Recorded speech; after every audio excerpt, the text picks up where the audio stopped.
Hello and welcome to the Etoft21sports Show for February 27th. How's everyone doing? My name is Eric. I'm the man behind Etoft21sports. Absolutely loaded episode for you today.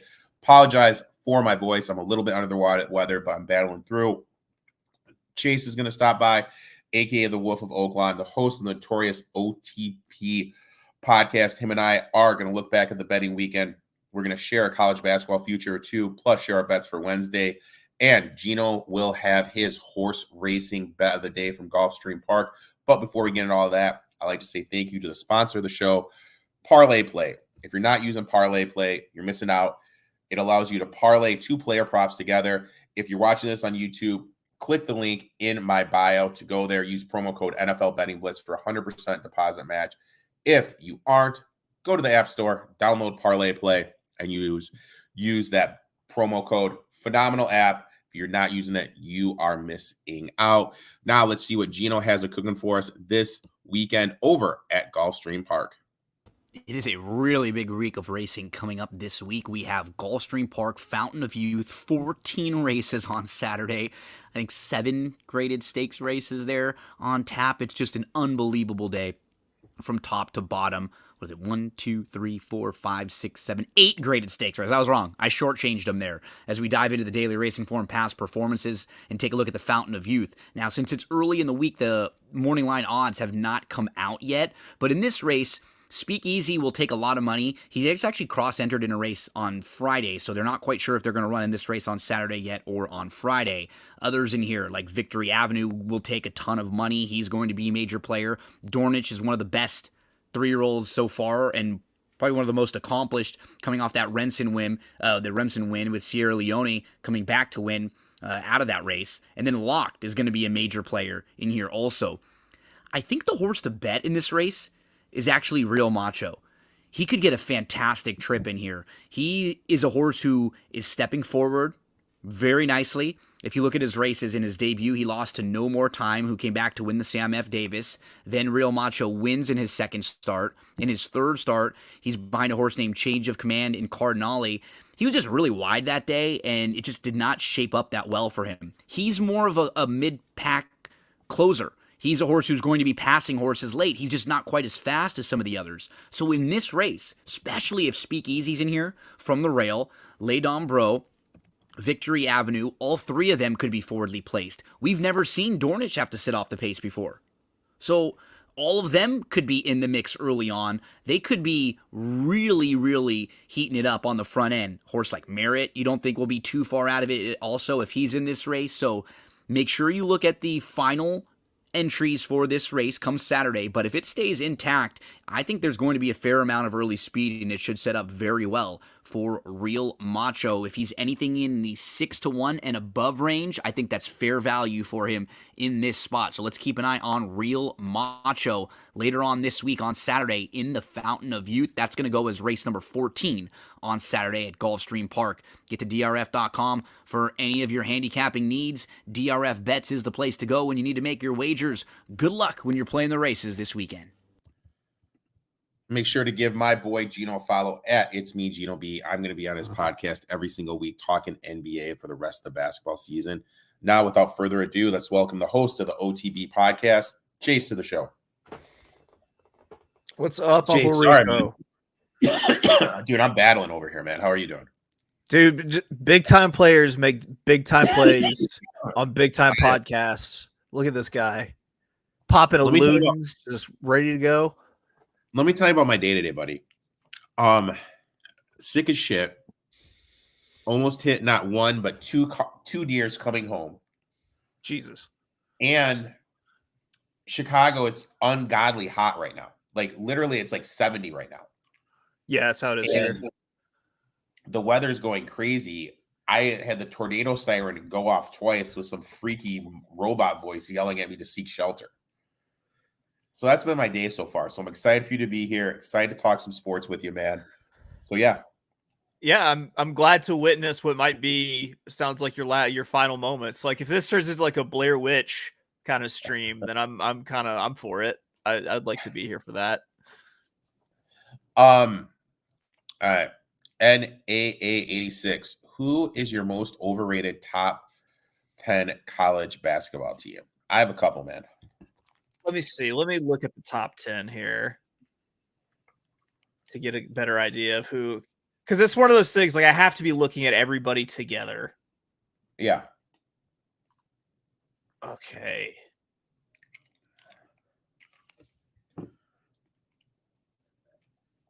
So here's my thing. I'll start with me.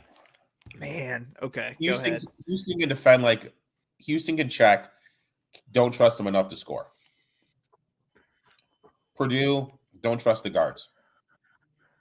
UConn, I think they can get sped up, especially against the press. Tennessee, Rick Barnes.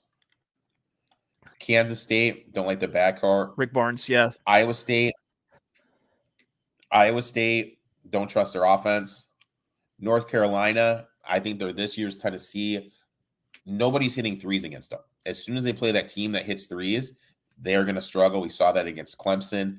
And Duke, we don't even know what's going on with their big guy with the injury. Yeah. I think this is completely wide open. I think there's going to be some.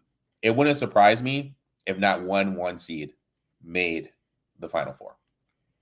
I think Purdue is just kind of planted, because you look at it like I would have told you that Purdue's lost like 6 games this season, but I think it's just that they have that recency bias of every time they lose, it's a big deal because they have Zach Edey.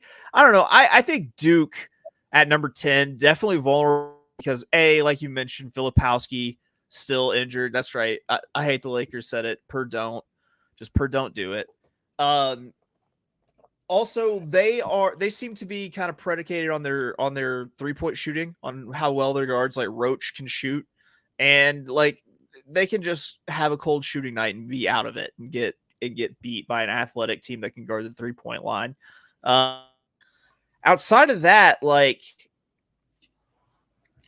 I don't know if Arizona is just playing cupcakes in the Pac-12 right now or what. They look pretty complete, but like I don't know if their competition is all that complete. Kansas, I know they just went away from home, but like I don't know what they can do on a neutral court, really. You know, maybe if they had Gravy Dick, or what's his name, Grady. Grady Dick. Okay, I always thought I thought it was either Gravy or Grapey. I could never. Gravy. I could never. I mean, I said a couple weeks ago when I was talking to Jim, I think my big bold prediction was Purdue, UConn, Tennessee, and North Carolina will not make it out. Will not make it past the third round. Past the third round? I could see that. I mean, I think Marquette proved that UConn can be beaten. I do think that if you catch a hot UConn team, good luck trying to beat them. But I mean, what you said is by far, impossible that they don't make it to past the Sweet 16. Like I could definitely agree with you there. Are you ready for the craziest stat you'll ever hear in your life? Let's get it. Last 10 years versus ranked opponents on the road. Do you care to guess what UConn's record is straight up? UConn versus ranked opponents on the road? Yep. Over the last how many years? 10. Man, you're asking me this, so I have a feeling it can't be good. I'm going to swing for the fences and say 1-9. 0-19. 0-19. Okay. 0-19. And they have a road game against Marquette coming straight up. So, that's going to be on my betting card.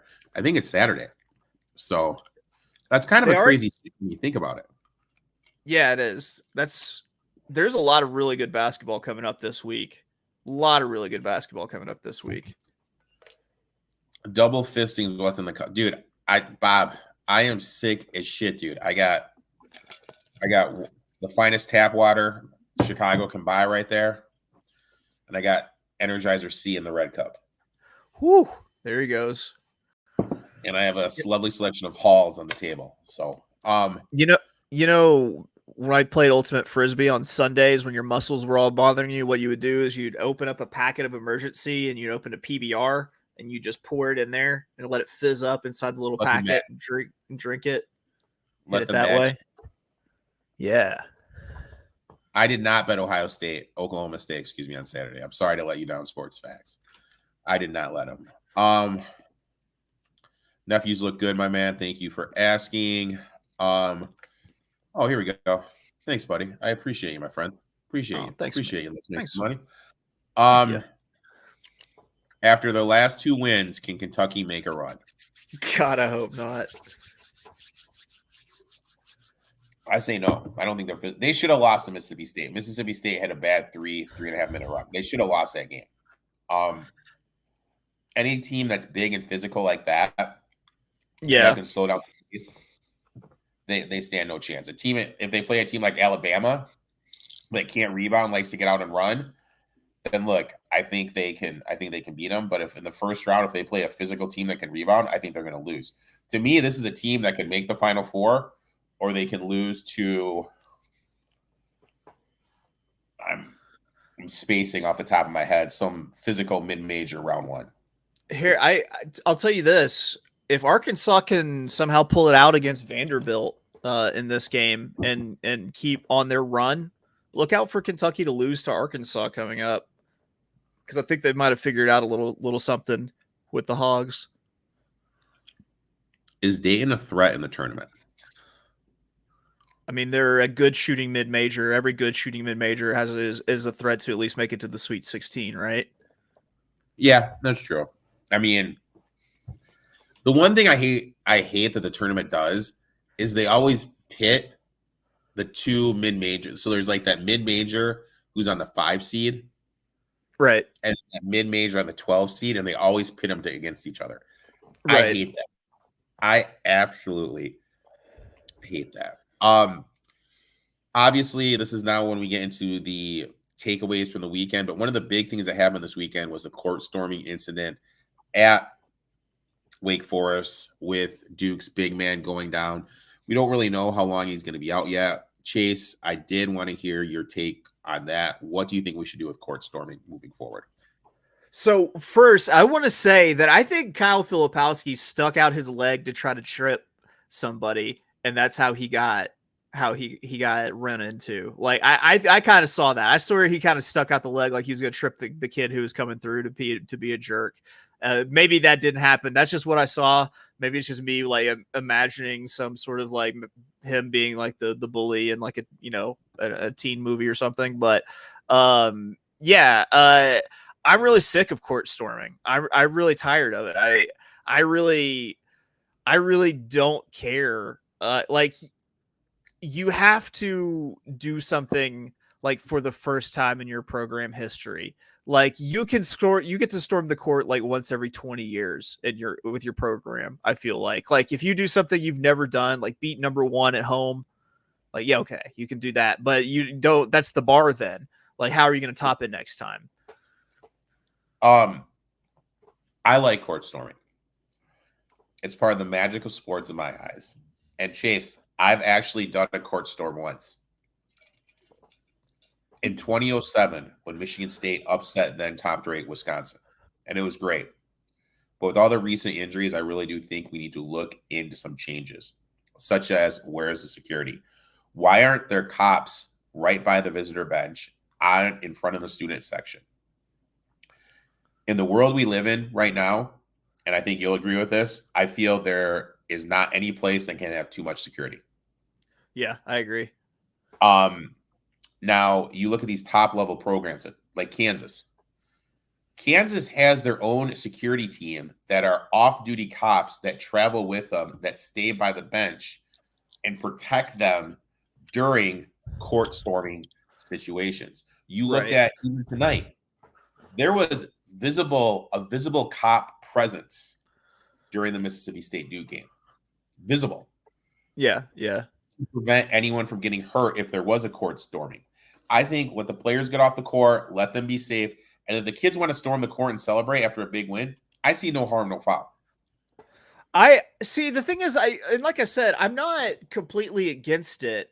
I just think like you do it too often, you lose your court storming privileges. You know what I mean? Like it's like how your parents taught you how to drink beer. It's like, listen, moderation is the key. Well, I think it's like you get to storm the court, but then like you got to do something awesome to storm the court. It can't just be because you knocked off like number 15 on a Tuesday. You know, like it's got to be something momentous for this court to be stormed. Number 15 on a Tuesday on February 27th, something like that. Yeah, pretty much. Like that doesn't seem like it's court storm worthy. Now, what would be court storm worthy? Like top 10, top 5? Top 5. First win against like a ranked team in school history. Like that, something like that, you know, like if you're a tiny school, winning a conference championship on your home court, perhaps, you know, because you can do that in some of the smaller conferences. I don't know, like, and then big wins against the top 5. Did you hear what they said in the Kentucky game? If a team does it, they should lose a home game next season. Who's calling that game? Was it Jimmy Dykes? That sounds like some Jimmy Dykes shit that he would say. Well, I mean, if you're trying to get rid of it, I think that would stop in the head because of all the momentum stuff brings in. I obviously think it would stop it. See, I'm more for what you suggested in terms of like I don't want to stop it, but let's just do it better. Let's do it better where no one gets hurt. You know, we can't let let someone get hurt every single time they storm the court. Did you see when Kane Clark got leveled? Yeah, I did. I'm not gonna lie. I'm the minority here. I'm not the biggest Caitlin Clark fan. I'm just saying that I'm not the biggest Caitlin Clark fan. Takeaway. What was your takeaway from the weekend, my friend? I think the big thing was like the Big 12, like how any team that was on the road was vulnerable. I think the big boys in the Big 12 have kind of separated out themselves, and it's like Kansas, Iowa State, Baylor, Houston. Like, a couple of those teams went on the road, did their thing. And I think, it's been a crazy Big 12, but it's finally getting formful. And I think those the top 4 teams have shaken out, and all of them are alive for that conference tournament.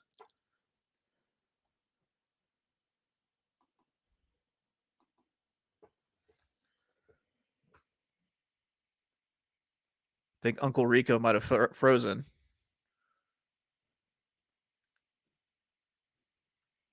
All right. I think he said if he freezes up that he would hop onto his phone.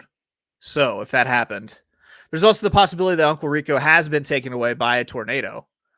Can someone in chat let me know if I'm still up and showing? There we go.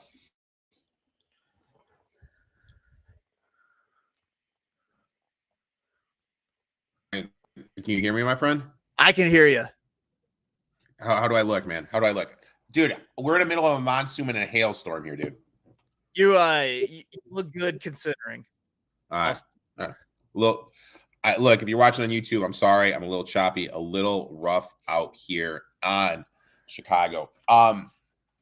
My first takeaway is this, dude. How is Virginia still projected in the tournament? On Bracket Matrix, which is a site that takes 107 people's bracket, there are 105 people that still have Virginia in their bracket. How? This team, their last 3 games, 1 and 2, failed to score over 50 points in every game, averaging 44.7 points in the first. 44.7 points a game. And in that stretch, dude, you ready to get blown away? 17.7 points in the first half. Plus are a negative 42 in that time span. This team is projected in the field over Drake, over New Mexico, over Nevada. I feel that Virginia isn't anywhere near the level of Bennett's squads from years past. But because of the name brand, they are getting a pass and they're going to get in it. And one of those teams, like I feel Drake could make a run. Yeah. I feel New Mexico could be this year's Florida Atlantic, a team with dynamic playmaking guards that go deep. Yeah. Nevada, I feel the same way with Nevada. Nevada is loaded at the guard, and they have 3 guys that can get into the hoop. Those are the teams we need in. I don't need to see Virginia play a 42-55 game against Northwestern. Give me a Mountain West team. Give me 2 teams from the Missouri Valley. But Virginia does not belong in the tournament this year. Give me a team from the Horizon that I'm really high on. You like a little Horizon basketball? I like a little Horizon basketball. That's a good segue, my friend, because now we're going to talk some college basketball futures. Did this last year, no pressure chase. At the end of the year, I did have, excuse me, 6 of the 8 Elite 8 teams and all 4 Final Four teams as futures. There you go. That a baby right there. That was a good one to have too. That was a good one to have. Yeah, I couldn't decide. I found 2 that I really like. The first one is going to have to do with the good old Horizon Conference that you mentioned. They're not just my darlings this year. Give me Cleveland State to win the Horizon Conference at 19-1. They've got dynamic guard play. They've got good shooting guards, and they have a guy who can just go out and get it in mid-range and get to the rack and get buckets. I really like Cleveland State. Here's the deal. I hate the Lakers 99. I have no idea. No idea where Cleveland State is. But I really like this team. And then my other one was give me Marquette to win the national championship at 22-1. The reason I say that is I have this habit of picking the team that wins the national championship in the year before in my bracket. And so last year I had Marquette to go all the way. It means they're due to win. It means they're due to win this year. Okay. All right. So let me ask you a question. If there's a team that has not 1, not 2, but 3 players projected to be drafted in the NBA draft, one of which is projected on some sites to be the top pick. They have a 6'11" center that can defend and rebound, defend the rim and rebound. And they are top 10 in 3-throw shooting, field goal shooting, and 3-point shooting. Would you be interested in that team? Absolutely. Do you have any idea who that team is, my friend? Because I think I know because I can see our paper that we share together. But I'm gonna let you surprise me. The Colorado Buffaloes. Give Hot me them damn. 40-1 just to make the Final Four. That's good. They're a little inflated now because they need to win out and they need to hold their C line in the Pac-12. They have 3 games left, and I think they're going to win them all. I think then they'll get to the 3 or 4 seed, and I mean, honestly, if they can avoid Arizona, I think they make the Pac-12 championship. They have wings, guards, a big to make a deep run. They can score with anybody. And when you have that much talent, if just one of those guys gets hot, you can go deep. We've seen it with Napier before, Boatwright in the UConn days, Gordon Hayward, just a wing that can get hot. I think that's what UConn can do. Not UConn, excuse me, Colorado can do. Look, I'm going to take them at 40-1 to make the Final Four, my friend. Now, I like it. Just I like that you're going with just to make the Final Four. Just that's a price. That is a great price. It's something that has a pretty good chance of happening. I like that. I really like that quite a bit. plus you can hedge out. You know what I mean? Yeah. You know what I mean? Like once they get to the Sweet 16, you can be in a position where you can just like, okay, I can hedge out on this. Okay, here we go. They're the Vikings, aren't they? I have no idea. I think there's some sort of Viking. Let me check. I literally have no idea. Yeah, they're the Vikings. Okay. Yeah. All right. I knew that one. No idea where they're from. No idea. Couldn't tell you. No idea where they're from, but you know No. that. Now we have reached my favorite part of the show, the betting aspect of the show. This is where Chase and I will each give 3 bets. Chase, as always, you are the guest. You are going to go first. Where are we going first, my friend? We're gonna take a look at the Ole Miss Bama game, and I'm gonna go ahead and lean into Ole Miss on the money line plus 205, big price. For a team that's really good at home. If you look, they actually have the same record as Bama, but Ole Miss, they play great at home for Chris Beard.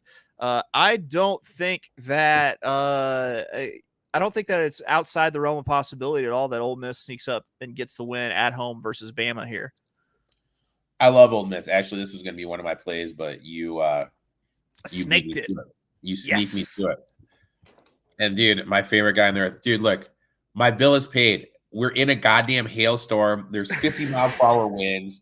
Fucking raining outside. Like, and they're talking about this tomorrow morning when I have to drive around. It's going to be 50 degrees cooler than what it was today. Jesus. Do you know the ice and the fog that's going to be awesome in the morning, dude? Just let that sit in. Oh, man. Ugh. Let that sit in. My next bet. Give me Texas A&M here, minus 4.5. Buzz Williams as a favorite versus ranked opponents at home, 67%. Last 5 years, ranked teams on the road, 44.7%. Ranked teams on the road in February, March, dips down to 44.2%. Last 5 years. Last 2 years, ranked teams on the road as dogs are 38.9% ATS. Texas A&M is elite rebounding. They're the 3rd best rebounding team in the nation and the best offensive rebounding team in the nation. South Carolina outside the top 175 in rebounding. Texas A&M will be able to get some second chances. Wade Taylor factor. At home, he's averaging 30 points per game against ranked opponents. Texas A&M does play better at home. They scored 7 points more per game. South Carolina's defense does give up a ton of open looks from 3. Auburn was the only team in the last 5 that made them. I think they're due for some shooting regression against Texas A&M is due for some positive shooting regression. And they do shoot better at home. I think this is the spot where we start to see some shots fall for Texas A&M. Also, excuse me, geez, I am struggling there. I apologize.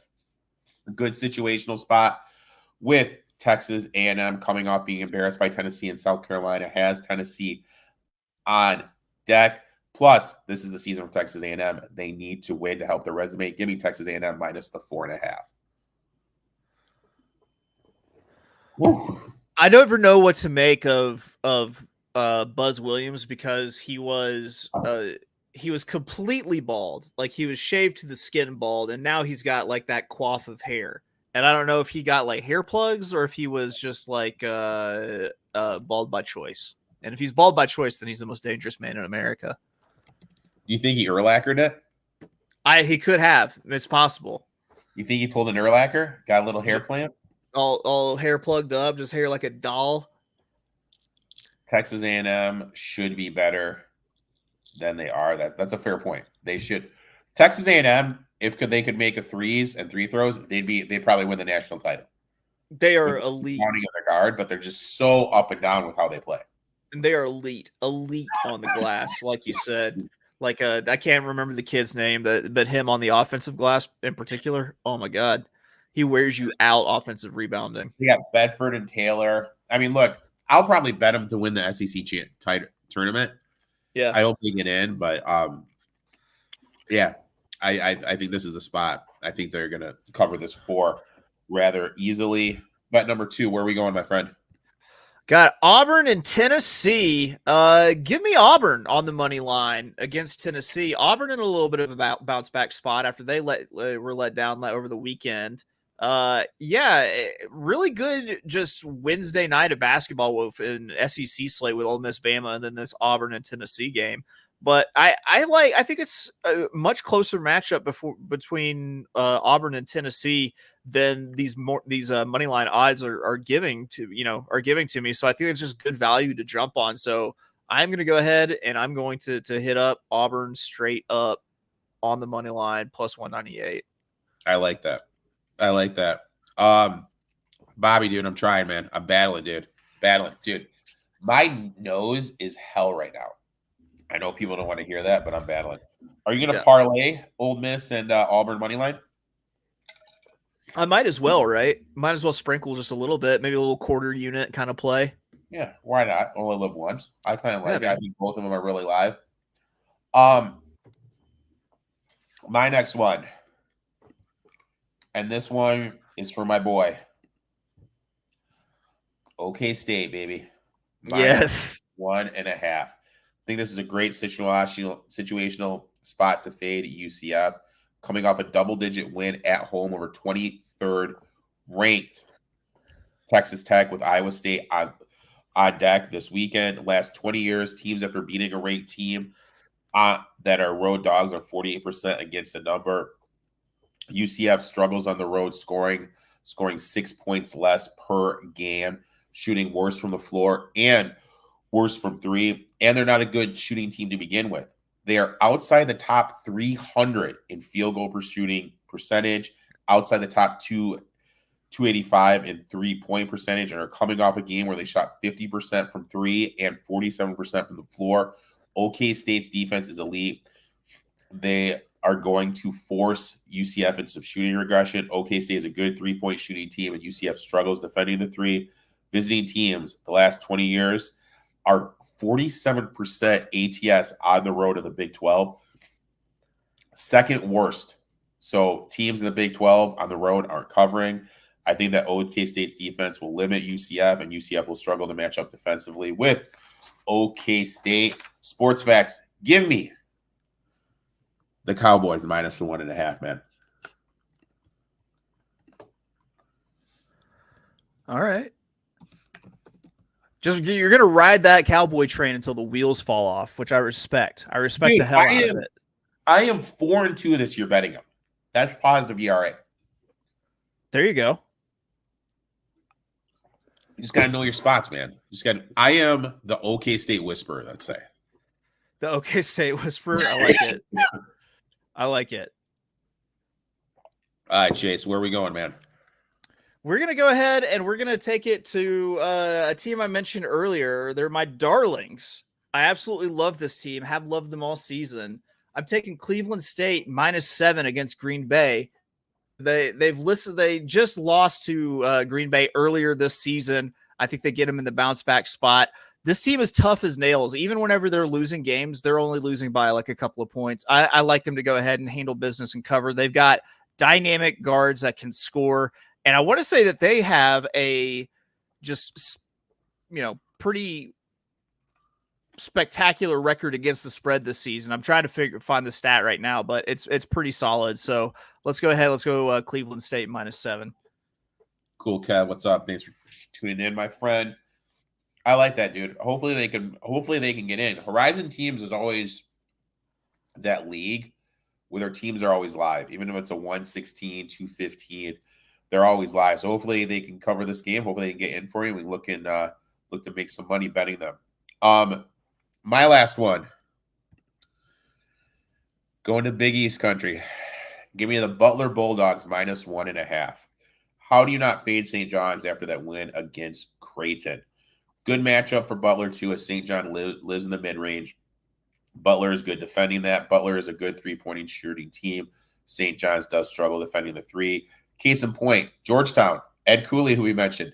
Georgetown made 10 threes, 10 of 20 versus the Johnnies. They give up a lot of open looks with the way they play defense.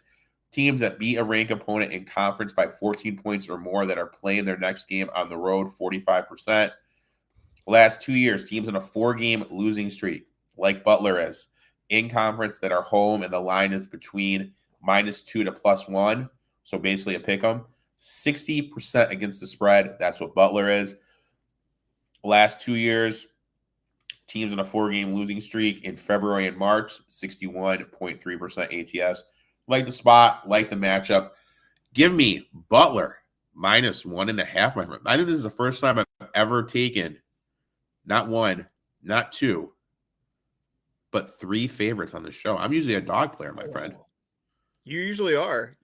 By the way, if you hear me on Saturday morning on Gym Rats, pick Georgetown or say anything positive about Georgetown, I just want you to just like, I don't know, smack my hand or something. Cause like I for some reason, every time I look at a Georgetown game, I'm like, yeah, they could pull this out, and they never do. So let's talk about Georgetown real quick before we sign off. Do you think Cooley's like, shit, I should have stayed? It makes me think that, I mean, Georgetown has to have been his dream job that he wanted, you know, but that's the only thing that I could think that would have pulled him away, because they were not good last year at all either. I don't know. Like, he was running such a good program. How do you just jump ship, you know, mid-run like that to a team that's floundering? I don't know. I don't know how it feels. There's all those rumors too that he was having an affair with his wife too. Oh yeah. Another reason. And then my last question for you. Oh, my last statement is this. Guys, Chase, myself, and Jim are live, as he mentioned, on Gym Rats every single Saturday morning, 8:30 Central, 9:30 Eastern, breaking down the college basketball slate. We're also going to go live right after Selection Sunday, give our thoughts on that. And we're still figuring out the logistics.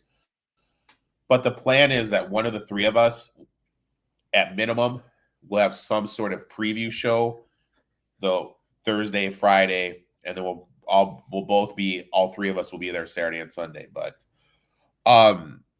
yeah, dude. Chase, thanks for coming on, man. Why don't you tell everybody where they can find you on social media?